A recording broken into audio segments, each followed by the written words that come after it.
Welcome to Tigers Untapped, a Bluff City Media podcast. Stepping up to the microphone are your hosts, TJ Willis and Trey Lasley. Pull up your chair, grab your favorite brew, and enjoy the conversation. Now, let's get to the show. What up, what up, what up?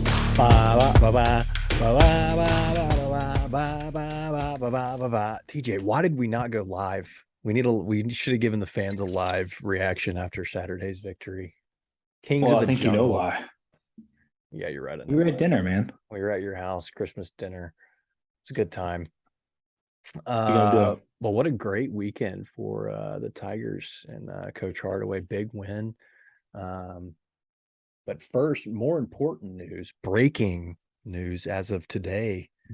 Our guy, Demaria Mars Franklin, declared eligible just in time for the big matchup tomorrow night at Alabama, number 4, coming off their big win at Houston. I wasn't expecting it. I don't know how you feel. I was starting to think it wasn't going to happen at all. Same. I mean, we definitely have no signs leading up to this. Penny said he felt good about it, but I mean, what are you supposed to say in those situations? So, well, we'll get into that here in a second. We'll talk about recap a little bit of Auburn, and then preview a big week. We're in a little bit of a SEC slate here with Bama and then A&M at home. But first things first, obviously. We're going with the Raz wheat tonight. High cotton, Raz wheat. We'll see what she's got to offer. We foaming just at made the a top huge there. mess over here. You're doing your beer advent calendar too, so I don't know. There's a lot of beer happening. I don't know how this one will fit in. Oh, that's heavy on the Raz. It's like a beer cough syrup. Wow. That's a good definition. It does. It's very. Don't give it away. We got to wait. Wait till the end. It's very medicine-y. That is something, huh? Wow. Okay. All right. We talked about Mars briefly. Yeah. So, no, I mean, asked if you were surprised. I was very surprised. I think it had come out. You mentioned Penny having a little bit of, faith in that it would happen, but I forget who it was, maybe Munn. Somebody said they had talked to somebody close in the program that said at best it would be the end of this week. So I'm not sure that really anybody was expecting it here Monday, mid-afternoon. It gets announced. Bluff City Media, Kenny, shout out to them. If you haven't gone and checked it out, the one-on-one with Demaria dropping right just hours after he got announced as eligible. Pretty cool to hear the story of where he was at and how they told him. But yeah, I mean, a shock to me. I don't know how it's going to play out tomorrow, right? I mean, he's been practicing, so you would hope that he fits in well. He seems to fit in well. He seems like a great teammate. I don't think it should be that big of a problem. I guess your biggest concern would be, like, is he in game shape? And obviously, if you haven't been playing in games, you're not. And Coach Hardaway's talked about it. Like, they've had a lot of. I mean, who knows how true this is, but obviously they've had nagging stuff. Kendrick's been tweaking ankles. Like, he said it multiple times. They haven't had one full rostered practice. So it's like, yeah, he's practicing, but how much are they really going full 5v5, full court? So there's just a different kind of game shape's a different kind of shape, right? So how much are you expecting out of him? I think he will play tomorrow. But I don't think he's going to. Obviously, I think, they've talked about him being the third best player on the team. I think he will work his way into that starting lineup, but getting declared today and then playing Tuesday, what kind of impact do you think he makes Tuesday night? It's a good question, actually. I think we're still trying to determine what his role is going to be with this team. I think the easy thing to do is just kind of slot him in and slate him in that Elijah McCadden role. Maybe take away some of the McCadden minutes or maybe some of Jonathan's minutes when he's coming in at all. Really just trying to be that third the ball controller. I think when Alo and Katie are in any type of foul trouble, they're off the court. I think that's a perfect place for Demaria to kind of come in. Yeah, and if you listen to the one-on-one with Kenny, he mentions it. We talked a little bit about the game shape. He said if there is anything to keep him off the floor, Mars saying this was, it would be him getting tired. right? So Yeah. hopefully we can ramp him up to speed pretty quickly, get him into shape, get him, locked into his role. But I mean, he talked about it, and this is what he didn't come out. They've talked about him being a third scoring option, but it sounds like his primary focus and what he's wanting to bring in is another like elite on ball defender.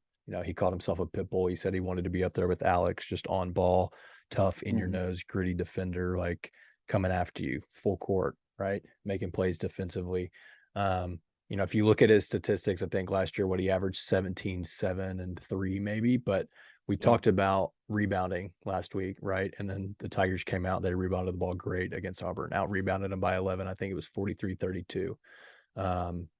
Averaging 7 rebounds as a guard is pretty impressive, so hopefully maybe that's something that helps out on that side, on the glass. If he's somebody that's crashing the boards and going after rebounds, that could potentially be a help. I don't, they've talked about him. I mean, Penny's talked about him being able to kind of help out there on the perimeter and knocking down shots. Statistically, I don't see it. I mean, he's decent from the field. He shoots like 45% career, but from 3, I think he's right at 30 in his 2 years of D1. He shot 29.7 last year, which is not great, and 30.4 the year before. And then we kind of talked about this, you and I, right before we started, was free throw wise not great either. And if you're not a good free throw shooter, then you're usually not a very good jump shooter either. Point shooter. Yeah. So I think defensively and rebounds, he'll get after it. And then he can score, so he gets to the basket. So maybe he'll find ways to score that way. But I mean, huge, right? If the coaching staff is high on him, he's ready to come in, throw everything he's got defensively out there, then that could take this defense to another level, which is almost weird to say because they've been so great defensively already. But maybe take them from like top 15 to top 5 potentially, which would be awesome. So pretty excited about that. And just looking forward to see how they continue to prove with his addition to the lineup. So hopefully they can work him in. Maybe he makes a difference. Maybe he makes a big defensive play at Alabama, and I don't know, we squeak out a big W in Tuscaloosa. We'll see. We'll talk about that in a little bit. All right, on to the big Tigers versus Tigers, but the real Tigers won Saturday down there in Atlanta, which we kind of talked about it, and I said I felt good about it because it was in Atlanta and neutral, but I don't know, it didn't really feel like a neutral site game. There were quite a bit of Auburn Tigers in the crowd, but Memphis pulling it out 82-73, so a 9-point victory over. They were then number 11. I think the AP poll came out today. They're now 19th. Memphis is first in receiving votes, so we're sitting right at 26, right there at the fringe top 25. But I mean, a game, I don't know how you felt, but my initial was like never really in doubt, it felt like, right? Like Auburn's largest lead was 1 in the first half. We never trailed in the second half. Even kind of struggling with some foul trouble, like to close out that second half, Auburn had taken the lead by 1, and then you close out on, I think, a 9-0 run with Alex, Malcolm, and DeAndre all kind of in foul trouble there. So like different guys. You talk about Keontae had a pretty big first half. Elijah made a clutch rebound and put back. Like Jaden knocked a 3 down. So guys stepping up. But I don't know how you felt, but to me, it was just like, felt like we were in control the whole game. Just felt like we were the better team on Saturday. No, I would agree. Coming into the game, I joked with you about it that we were going to be a 10-point dog, or, something like that. We would lose about 13, I think is what I said. And that was mostly just kind of playing off the Tigers. I was kind of down on them at the time. But if you were to look at the net, basically Auburn was like one of the worst undefeated teams. And, the resume said so, at least. I think they were in the 40s or something like that, and they were undefeated. So it's like something's going on if you're that far down in the net and you're an undefeated team down in the 40s in the net. It's just not a good translation to the type of basketball you're playing. Not to take away, I do think they are a good team, and Johnny Broome. They have some talented players on the team. I definitely think they can make a strong run in the SEC, and really kind of overall, I think the Tigers just happen to get the best of them. Yeah, and to your point, some people had kind of talked about that going in. I think going into Saturday, there were only 9 remaining undefeated teams, and a lot of people were saying Auburn was maybe one of the worst undefeated teams that remain. And worse is a kind of a rough adjective there, but you know what I mean? They hadn't really played many people. I think we were really their first true test. But yeah, I mean, to me, like we didn't really shoot the three very well. I mean, we were 4 of 11, I think, but 50% from the floor. And we scored, I want to say 50 paint points. We just absolutely dominated on the inside. And we talked about the rebounding. But dude, we had talked last week about Kendrick and kind of the slump he was in, slump over, man. I think you heard us, yeah. 9 of 19, 2 of 6 from 3, 7 of 7 from the foul line down the stretch, 27 points, 9 boards, 6 assists, 2 steals. I mean, we're getting there in that triple double range, but I think he was named player of the week for all of the NCAA last week by, I want to say, CBS Sports or somebody. But I mean, heck of a game from Kendrick, right? Definitely. I mean, several clutch moments down the stretch. Like Auburn had made a little bit of run there later in the second half, and he took 1-on-1 on the wing and just crossover, pullback Jay right at the buzzer, knockdown, knocking down free throws, like we said, 7 of 7. So, I mean, just dude is clutch. If he get the ball in his hands towards the end of the game, and he's going to close the game out. Another dude we talked about has been playing really well, Lomax. He had a great game again. Another game. I think this is his 6 out of the last 7, maybe 5 out of 6, where he scored double figures, but 4 of 8, so 50% from the field, 5 of 6 from the free throw line. Grab some boards. You have 4 boards, a steal. So another good night. If we can get that kind of production out of both Kendrick and Alo, we talked about it. I mean, guard play is so important, especially as you come down the stretch later in the year. Like, if they're both firing like that, and you can get double digits out of Lomax and then almost 30 out of Kendrick, like, it's gonna be hard to beat us. I mean, if you're getting 30 out of Kendrick, I don't know how much the rest of it really matters, especially if you're getting, if you only get 30 out of Kendrick, we can't be beating anybody 30 to 28 or something. But if you got those DeAndre rolling, double digits as well, so. Yeah, and he struggled, right? That's the other thing you got to kind of take into account is, like we talked about it a little bit, but foul trouble, right? He missed a lot of the first half. He scored, I think, our first 4 points, and then didn't score again the rest of the first half. So 12 of his 16 were in the second half. He played a big part down the stretch. He did end up fouling out with 3 minutes left, I think, which was, I tweeted it. I didn't feel good. I felt a little bit nervous there, but I mean, every time Auburn tried to make a run, we extended that lead back up to 10, 12, and were able to close out. But nonetheless, I mean, it was, I would say, like, maybe the best game outside of Ole Miss. I think these 2 games have probably been, out of the last 3, our 2 best games of the year so far.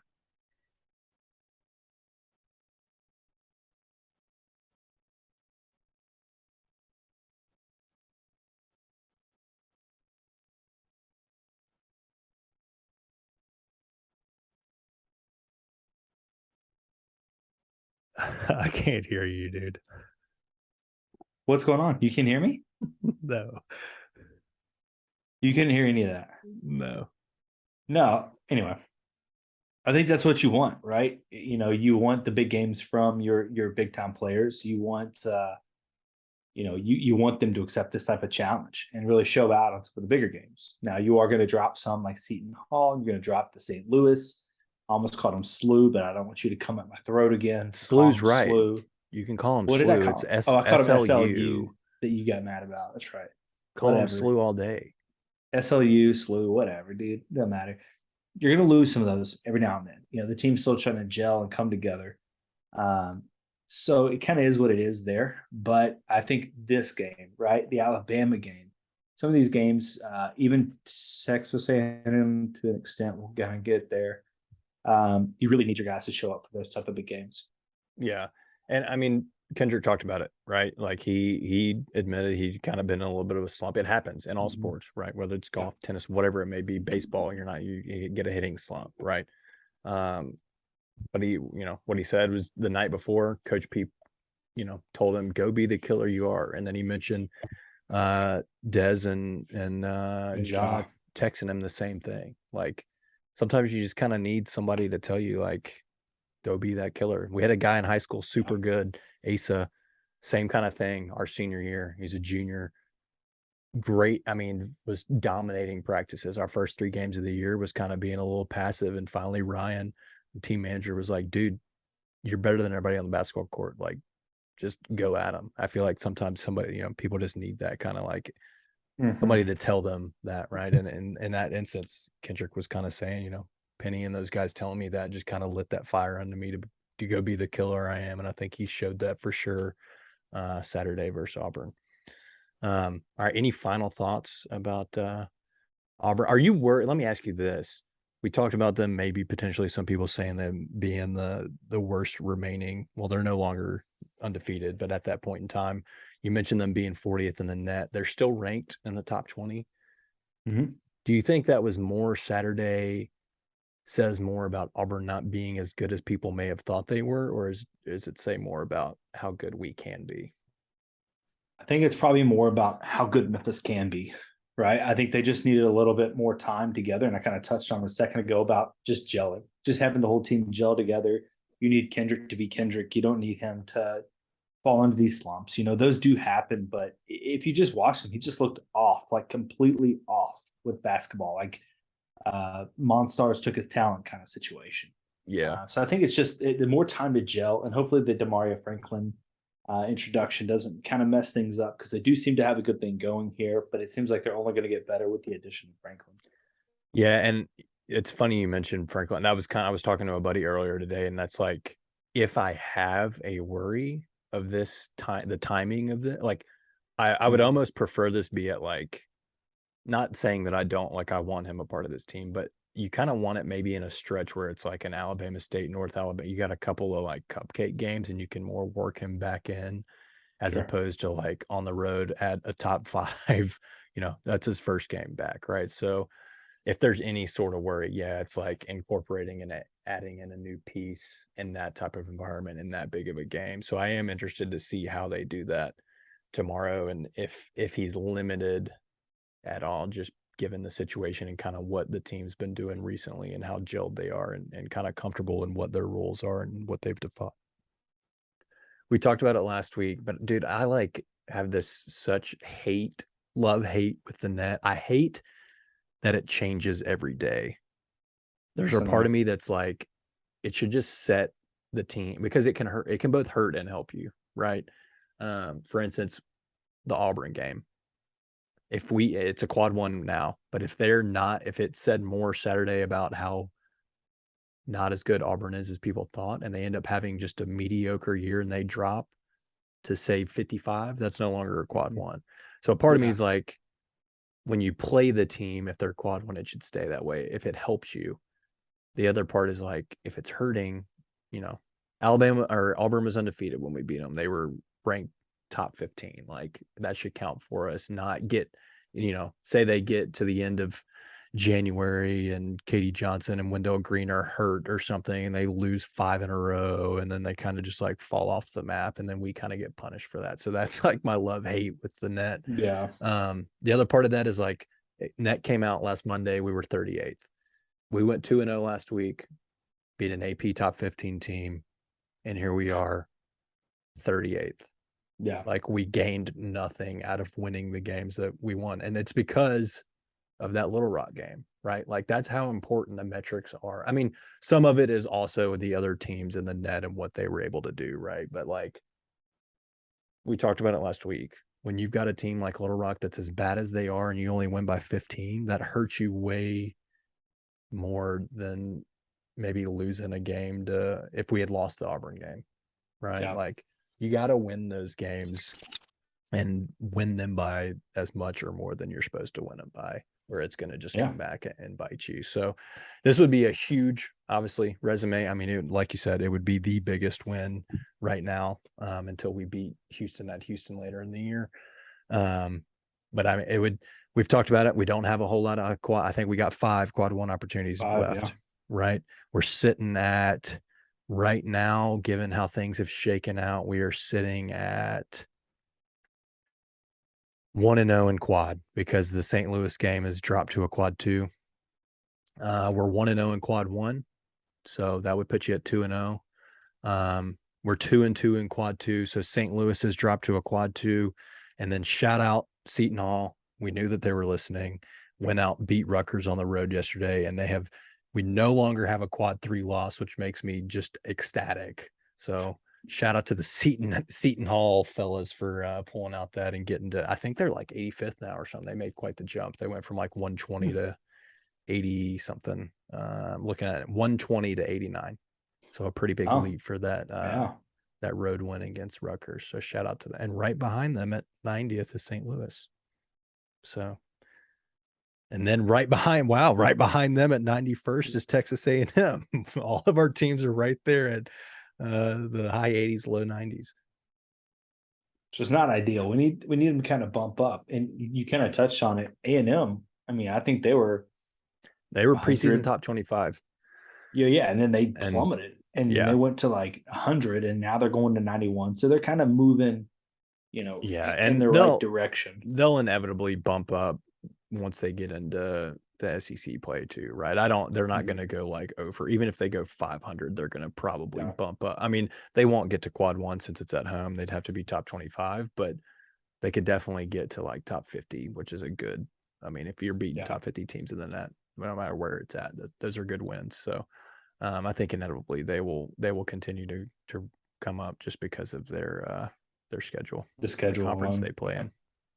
I mean, they're 57th in KenPom. Dude, everybody's been struggling. Texas is about to lose to Rice. And can we talk about that for a second? What the heck is Chris Beard doing? Oh, what are we gonna do, man? I mean, someone put marshmallows on the sweet potato pie. I'd come at him too, I think. At 2 a.m. What, you don't like really marshmallows on your sweet potato? No, I don't. It's weird. I feel like that's the only way to eat it. Cinnamon. No, cinnamon. Bro, what are you talking about? Marshmallows. I don't know what this is. Disgusting. If you're listening to this, comment if marshmallows should be on your sweet potato casserole or just cinnamon. If you put marshmallows on sweet potatoes, you need to be on some type of list somewhere to be watched. So you didn't eat any of those on Saturday? No. Gosh. Okay. And marshmallows on. That's enough. I don't even really like sweet potatoes anyway, but that's enough of that. I don't even remember what we were talking about. A&M. So Aggies coming into town. Disappointing. This is early in the year, but to start the year, you would have thought that this was kind of like the Bama game last year, where it's a fringe quad 1, right? Maybe they end up finishing like 23rd to 25th. And now it's just, unless they just run through. I mean, they're kind of turned it around a little bit. But they're just not what we thought they were going to be. They're 57th in KenPom. Let's see. They lost to Boise State on Saturday, 2 Saturdays ago. Lost to Colorado, who also beat Tennessee. So maybe not a terrible loss. And then they lost to Murray State. Or Murray State. So but that's a Matt McMahon-less or Murray State. And so it's like not a good Murray State team. Yeah, that's not our Murray State. Yeah. Just beat Oregon State by 20. They have a week off. I think it must be exams. So coming into Memphis, we're projected right now to win by 8, 76-68, which feels about right. And we got a 75% chance of winning.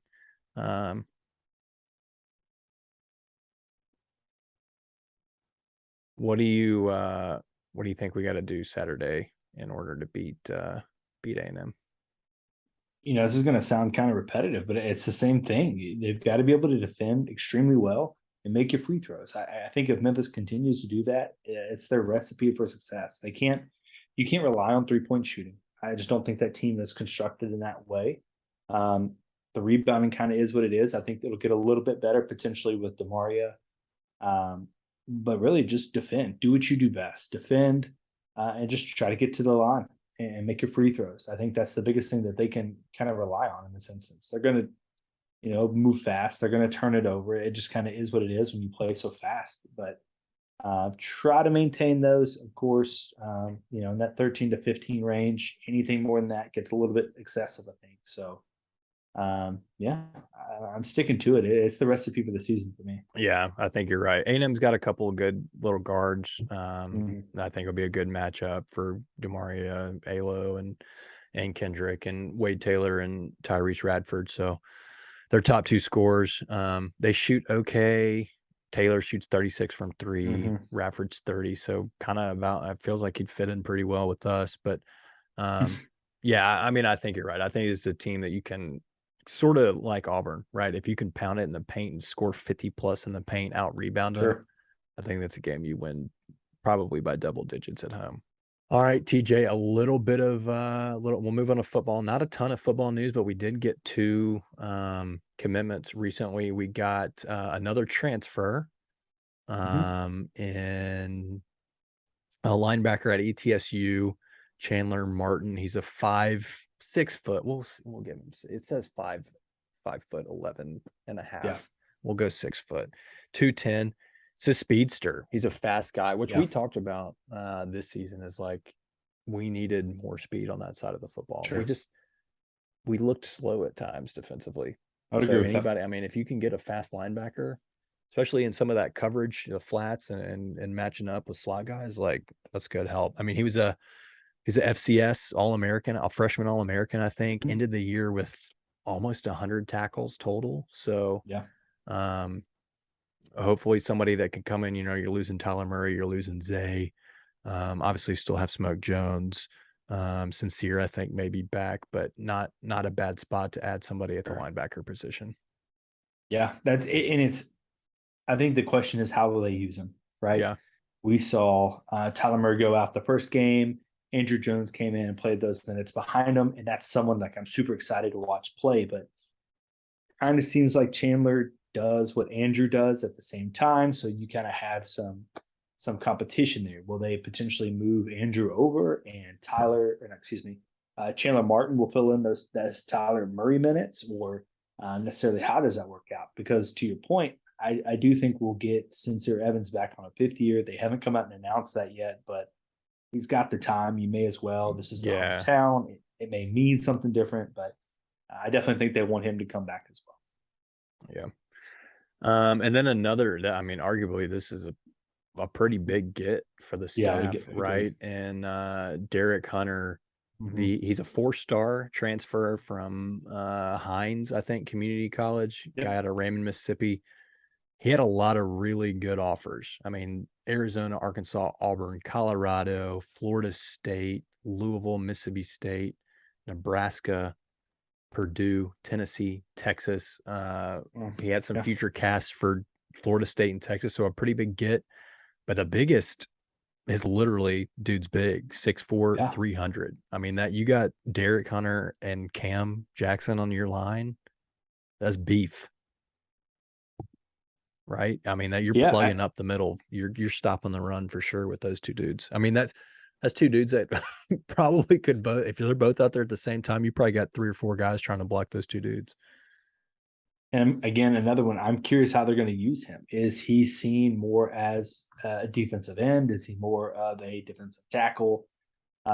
Especially the D tackle, they seem to really like Zy Brockington. He's the guy who kind of comes in and plays behind Cam Jackson, just to kind of rotate some guys out.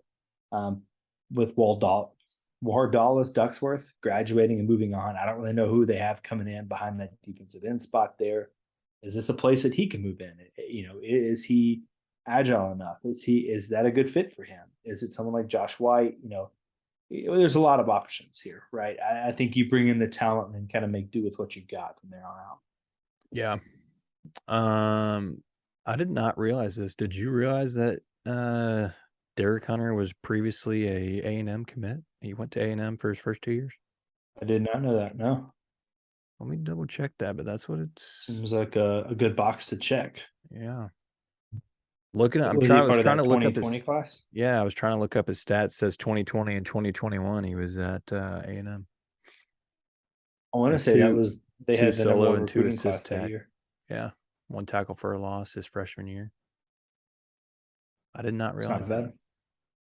So anyway, 2 pretty big gets. I mean, like we said last week, the staff they've been getting after it, both in the portal and still adding to the 2023 Wild Thing class. So seems to be a heavy focus, at least right now, offensive line and then the defensive side of the ball. So like you said, it'll be interesting to see next year what that defense looks like. Add a little more speed, a little more size on the defensive front, and could be a pretty nasty defense in the new look AAC. So pretty exciting stuff there. All right, TJ, any final thoughts, basketball or football, before we talk about this Raz cough syrup wheat? No, and obviously we've said it 50,000 times. You get the win this week. I mean, pave your way. Like Final Four, here we come. If we win, if y'all are listening Wednesday and we've won, we're not losing another game until we're not losing another game. They always find a way to lose 38-2. Stupid conference game. No, they won't. Not this team. It always happens. No, not this team. This is going to be like old CSA days where we go 16-0, or do we play 18 conference games now? Whatever it is, we're going I think it's 0 losses in the conference. Okay, write it That's down. only if we beat Bama though. If we don't beat Bama, you heard it here first. Trey I'm going back undefeated. I'm going back. Well, we're not going undefeated because we were lost from here on out. Oh yeah. If we beat Bama, yeah. If we don't, I'm going back to my prediction of 4 conference losses. And I agree with you. They'll drop 2. They should. Yeah, typically happens that way. All right, dude. Raz wheat. It's grown on me since we've been continuing to sip on it a little bit. That is a good. It does. There's so many bubbles. Literally so many bubbles. Is it red? It's like a LaCroix and beer. It is. That is exactly what it doesn't even taste like a beer. It tastes more LaCroix. No, at all. I mean, it tastes more. It tastes like a seltzer. We talked about high cotton cans. God, this freaking light, dude. You got to get rid of your TikTok light. Well, first of all, it's not a TikTok light. It's just a ring light. So it's a truck living in the shadows over there. Big old raspberry with this psychedelic sky. Look at that. We talked about the cans. I don't like the 2 face. Like, give me design on both sides. I don't mind it. It's shiny. It feels like a 4-year-old. It feels half ours to me. Only put artwork on one side. I don't know. Oh, that's just like beer wise, it's not. I mean, it's fine. Doesn't it taste like a seltzer to you? No, literally, it tastes like a LaCroix. If you told me there was beer in here, I wouldn't believe you. It literally tastes like a LaCroix. Also, I just noticed that it's only 110 calories. Do you see that? I do see that. I don't know how, because most seltzers are 0 Which calories. I just read this out of the can, and I thought about this when we just picked this one as a wheat beer. I was like, this is definitely like a summertime beer. Yeah. That's probably the reason, for sure. The fact that we're drinking it 2 weeks before Christmas. But hey, we stocked up, and TJ's family hammers out some of his podcast beer. So we got to go with what we work with, what we got. You can't read this. My can says 5/3/2022. So that's an idea of how long. Mine says 5/31/2022. Yeah, this beer has been sitting in our fridges for a while now. So hey, we had to get rid of it, or it was just maybe that's why it tastes so cough syrupy. It's just been sitting in there. It's not great. Right. Beer wise, I don't love it. I'm not gonna lie, I don't love it. Yeah, it's. There's too many bubbles. We might have to do this one when it gets warm out. I just don't. I don't know if I ever want to drink it again. I mean, I'm in the 4s for sure. 5.7. I'll do like 4.8 just because it's refreshing enough, but like there is a lot of raspberry and it just tastes like a seltzer. Like that's it. There's a lot seltzer. of raspberry. The raspberry is very ras forward. Raspberry LaCroix. So what'd you say? 4.8? Yeah. Yeah. Okay. Can wise, it's very meh. I mean, it's got a real like, what's that movie? A Bug's Life. Given that the raspberry's huge in a truck, you know what I mean? Or like Honey, I Shrunk the Kids, that's kind of nostalgic. I'll give it a little more for that. Only because it shines. And because my daughter loves raspberries, I'm going to go higher too. Dude, Julian crushes raspberries. Like a pack a day. No joke. Oh, yeah. We buy the double pack and Catherine will smash it in, 6 hours.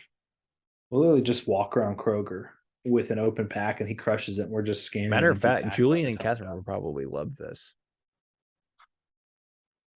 Catch you in 20 years. Can, I'm going, I mean, the can is about the same as the beer. Sorry. I like it more than I like the beer. High cotton. I'm just not feeling it. I'm